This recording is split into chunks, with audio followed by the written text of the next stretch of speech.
Don't say anything bad about the other parent. You hear it from lawyers, therapists, family, friends, pretty much everyone. And you're trying so hard to follow it. You bite your tongue, you keep it positive, you tell yourself, just be the bigger person. And yet, your child is still coming home confused, anxious, colder with you, or repeating accusations like they're reading off of a script. So I need you to hear me. That advice can backfire when you're co-parenting with a narcissistic or high conflict ex. Not because that advice is evil, but because it's incomplete. Because if you interpret it as silence or forced positivity, you can accidentally leave your child alone with the manipulation. And worse, you can accidentally teach your child to doubt their own reality. By the end of this video, you'll know what to do instead. I'm going to show you how to protect your child's internal compass without bad-mouthing the other parent and without gaslighting your kid into pretending harmful behavior is okay. And I'll give you a few grab-and-go phrases that you can use next time when your child drops one of those accusations in your lap. I've coached parents through this exact dynamic, and when they shift from stay neutral to what I call reality anchoring, they stop improvising under pressure, and their child starts feeling emotionally safer at their home. Take a breath. Let's get into it. And a quick note, if you're listening to this and thinking, I don't just want information, I want to plan for my exact situation, you can book a strategy session with me. We'll map what's happening and identify if my step-by-step process is going to support you in those most triggering moments, as well as how to build emotional safety in your home without escalating the conflict. The link to book is in the description. I'd love to support you. All right, so when people find out that you're co-parenting with a difficult ex, they almost always say some version of, don't say bad things about the other parent. And as a doctor of child development, I agree with the heart of that. Bad mouthing puts kids in the middle. It pressures loyalty. It can make them feel like they have to protect someone. So yes, we're not going to do that. But here's where this advice becomes dangerous in high conflict dynamics. And I've seen this play out up close as a bonus parent. Because most people don't only mean don't badmouth.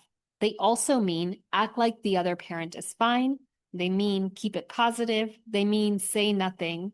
And if your child is dealing with manipulation, inconsistency, guilt, or emotional pressure in the other home, silence and forced positivity doesn't create safety. It creates confusion because your child is already holding a reality in their body.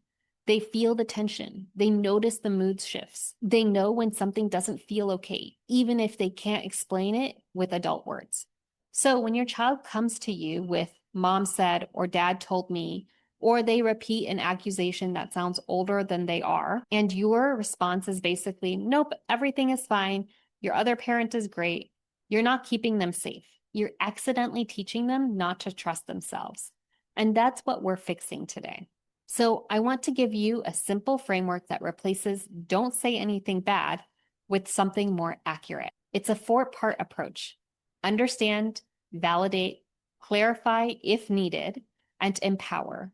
And I want you to imagine this as a little 4-step bridge that you can walk across when your child comes home different. It's not a big talk. It's not an interrogation. It's just a way to stay steady and protective in the moment. Let's walk through it. Step 1 is understand. Find the signal without interrogating your child. So when your child says something like, mom said you're mean, dad said you don't love me, I'm not allowed to tell you what happened, your nervous system wants to do one of 2 things: defend yourself or freeze. But with young children, the first move is neither. The first move is slow down and get curious. Because a lot of times your child isn't handing you a fact. They're handing you a feeling, or they're handing you pressure, or they're handing you a sentence that they were coached to say. So you ask a signal question, not 5 questions, not 20, 1 question. You can say, what do you think about that? Or when you heard that, did your heart feel calm or tight? Or did that make your heart feel safe or not safe? That 1 question pulls your child out of repeat the line mode and back into notice myself mode. That skill, being able to notice what their heart is telling them, is one of the best protections against manipulation long term. Let me give you a quick example. A parent I work with once told me that their child got into the car after pickup and almost like they were reading a line, they said, "Mom said you're a liar." And you can imagine what that does to your nervous system, right? Everything in you wants to defend yourself, to go straight into, "That's not true. Why would she say something like that?" But instead, this parent took a breath and said really calmly, what do you think about that?" And there was this pause because the child was expecting a reaction from the parent. And after a few seconds, the child sort of shrugged and said something like, "I don't know." And the parent didn't pounce, they didn't interrogate. They just stayed steady and said, "Yeah, that's a big thing to hear. How did your heart feel when you heard that?" And that's where the child's whole vibe shifted. Instead of staying in the message delivery mode, they started talking from their own experience. That's the moment that you're looking for, not to prove the other parent wrong, but to help your child come back to themselves. By the way, if you're listening and thinking, "I love this, but I freeze in the moment," or "my child's phrases are so specific and I need the exact words," book a strategy session with me. Because once you have scripts for your child's age and your co-parenting patterns, you stop spiraling and start responding consistently. And the strategy session will help us understand if my step-by-step process is the right process for you. The link is in the description. Okay, let's go on to step 2. This is where you validate your child's experience and their feelings, not the claim. This is where parents get tripped up. Validation does not mean that you're agreeing with the other parent's story. It means that you're meeting your child emotionally. So after your child answers your signal question, you reflect that. If they say, "It felt scary," you can say, "Yeah, that would feel scary." If they say, "I don't know," you can say, "That makes sense. It's hard to know what to think sometimes." If they say, "It made me feel like I did something wrong," you can say, "Oh, buddy, that's a heavy feeling. That's a lot to carry." And the reason validation matters so much in high conflict dynamics is simple. Kids keep secrets when they feel like their feelings will cause trouble. Validation teaches them that your feelings don't cause trouble here. And that keeps your connection alive. There was a moment as a bonus parent that I still think about. My bonus child said something really sharp to me, words that felt way too big for a little kid to have. And I could have gone straight into "Don't talk to me like that," or tried to correct the words. But instead, I treated it like a nervous system moment. I took a breath and said, "Whoa, something feels really big right now. That's okay. You're not in trouble. My heart is big and I can handle big feelings and big words." And you could literally see it. They didn't have to keep pushing. They didn't have to defend it. They just settled. Because what I validated wasn't the statement. I validated the state, the overwhelm underneath it. And that taught them I can bring the messy stuff here and still be loved. Step 3 is clarify, only if necessary, and you want to keep it short, steady, and child safe. Clarifying is not the part where you set the record straight. It's the part where you gently anchor what's true and what's safe without dragging your child into a debate. And I want to say this really clearly because it will keep you from overcorrecting. Not every lie needs to be corrected. Not every claim needs a counter argument. Sometimes the safest thing you can do for your child is to not take the bait, because the bait is designed to pull you into intensity. With kids under 12, the goal is emotional safety first. So here's the rule I want you to keep in your pocket. If the statement is mainly a provocation meant to spike you, you can often skip correction and go straight into anchoring safety. If the statement is destabilizing, which is making your child feel unsafe, unloved, or responsible, then you clarify. And when you clarify, you keep it short, 1 or 2 sentences. No speeches, no cross-examining, because your child shouldn't have to prove anything to be protected. So the flow sounds like this.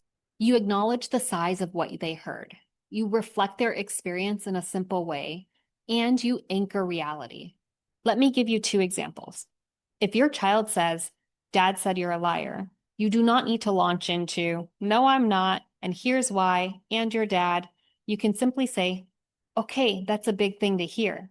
Then, 1 signal question. "What do you think about that?"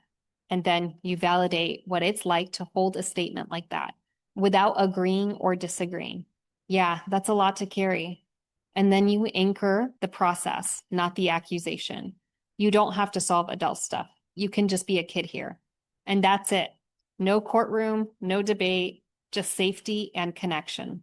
And if your child says, Mom said you don't love me, that one touches attachment and safety. So we do anchor. You say, okay, I'm really glad you told me. Your signal question is, how did that land for you? Then you validate the experience that you're hearing. Yeah, that's a big thing to hear. And then you clarify with one calm anchor. I love you all the time. You don't have to earn it. Notice the difference. The first example, we didn't correct the allegation. We refused the bait and protected the child from the adult conflict.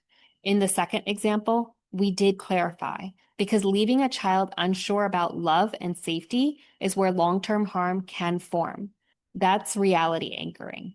And step 4 is empower. We build our children's internal compass without sending them back with a script to follow. And I want to say something really important here, because a lot of well-meaning advice online gets this wrong. In a healthy, low-conflict family, teaching a child to use direct boundary phrases can be great.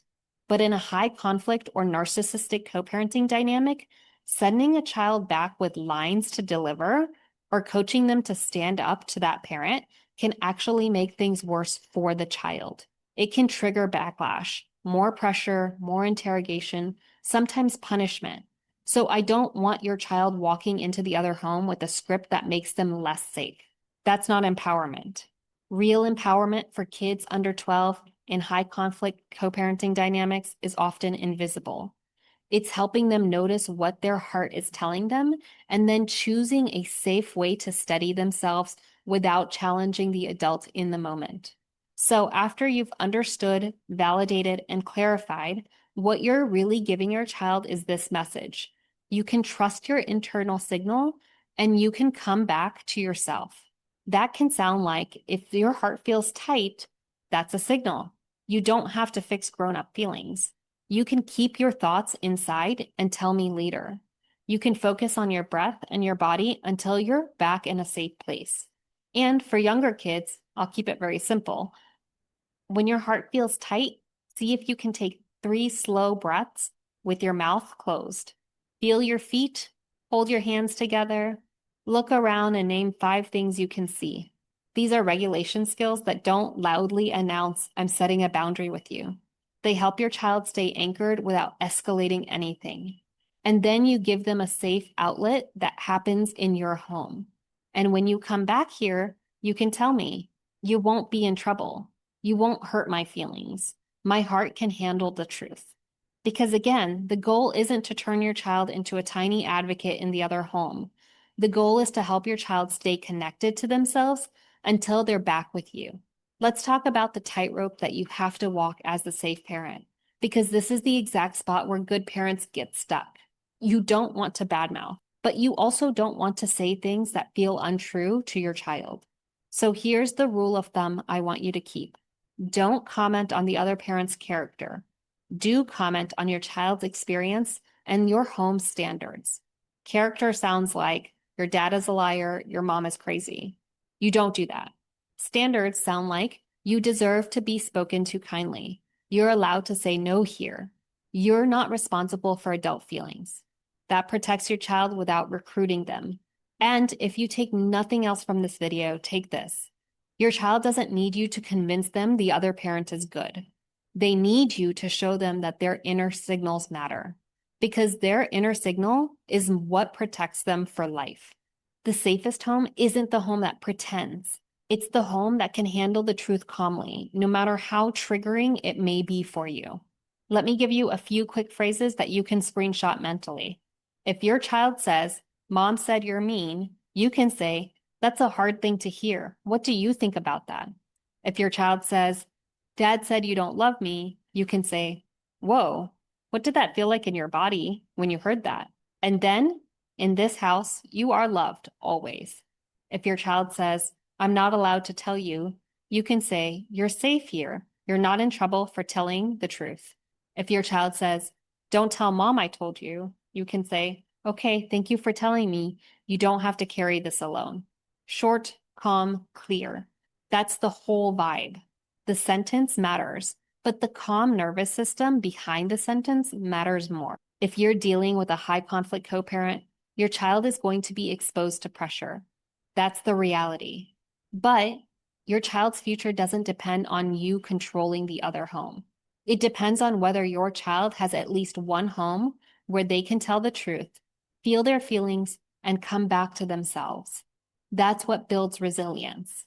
If you want a repeatable response plan for your child and your situation, book a strategy session with me. You'll leave with clarity on the best next step for you and for your child. The booking link is in the description.